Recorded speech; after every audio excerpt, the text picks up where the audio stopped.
തനിക്ക് സ്വന്തമായുള്ളവരെ അറിയുന്നു. കേൾക്കണം നിങ്ങള്. കർത്താവ് തനിക്ക് സ്വന്തമായുള്ളവരെ അറിയുന്നു. ആരാണ് കർത്താവിന് സ്വന്തമായുള്ളവര്?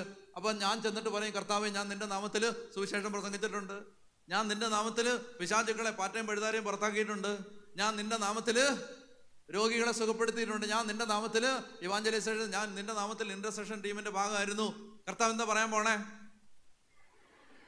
അനീതി പ്രവർത്തിക്കുന്നവരെ നിങ്ങൾ എന്റെ അടുത്തുനിന്ന് അകന്നുപോ, എനിക്ക് നിങ്ങളെ അറിയത്തില്ലെന്ന്. എന്തൊരു ട്രാജഡിയാണത്. 50 കൊല്ലം ശുശ്രൂഷ ചെയ്തിട്ട് ഓടിവേ കർത്താവിന്റെ അടുത്ത് ചെല്ലുമ്പോ അവന്റെ ന്യായാസനത്തിന്റെ നീതിപീഠത്തിന്റെ മുമ്പില് നാണം കെട്ടി നിൽക്കേണ്ടി വരികയാണ്. എനിക്ക് നിന്നെ അറിഞ്ഞുകൂടാന്ന്. നിന്റെ നാമത്തിലെന്നാ ഞാൻ 1000 തവണ പറഞ്ഞുകൊണ്ടിരുന്നത്, യേശുവിന്റെ നാമത്തിൽ എന്നാ ഞാൻ പറഞ്ഞുകൊണ്ടിരുന്നത്. ആ യേശു പറയാണ്, എനിക്ക് നിന്നെ അറിയാൻ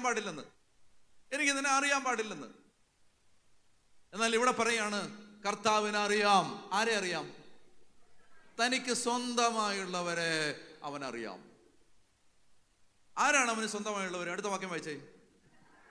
കർത്താവിന്റെ നാമം വിളിക്കുന്നവരെല്ലാം പാപത്തിൽ നിന്ന് ഒഴിഞ്ഞു നിൽക്കട്ടെ. അതാണ് കർത്താവിന് സ്വന്തമായുള്ളവര്. കർത്താവിന്റെ നാമം വിളിക്കുന്നവരെല്ലാം പാപത്തിൽ നിന്ന് ഒഴിഞ്ഞു നിൽക്കട്ടെ. 10 വിശുദ്ധര് ചാലക്കുടി കൂടെ നടക്കണം, എറണാകുളത്തോടെ നടക്കണം, ഇരിങ്ങാലക്കുട കൂടെ നടക്കണം, കോഴിക്കോട് നടക്കണം, പാലക്കാട് നടക്കണം, തിരുവനന്തപുരത്ത് നടക്കണം. 10 വിശുദ്ധര് ഒറ്റ വചനം പോലും പ്രസംഗിക്കണ്ട. ഫിലിപ്പിനേര് നടന്നു പോകുമ്പോ ആളുകൾ ചങ്കത്തടിച്ച് പാവിയാണ് എന്ന് പറഞ്ഞ് കരയുമായിരുന്നു. എന്താ കാര്യം എന്നറിയാമോ? വിശുദ്ധിയാ നടന്നു പോകണം. വിശുദ്ധി മനസ്സിലാവുന്നുണ്ടോ? വിശുദ്ധി വേണം.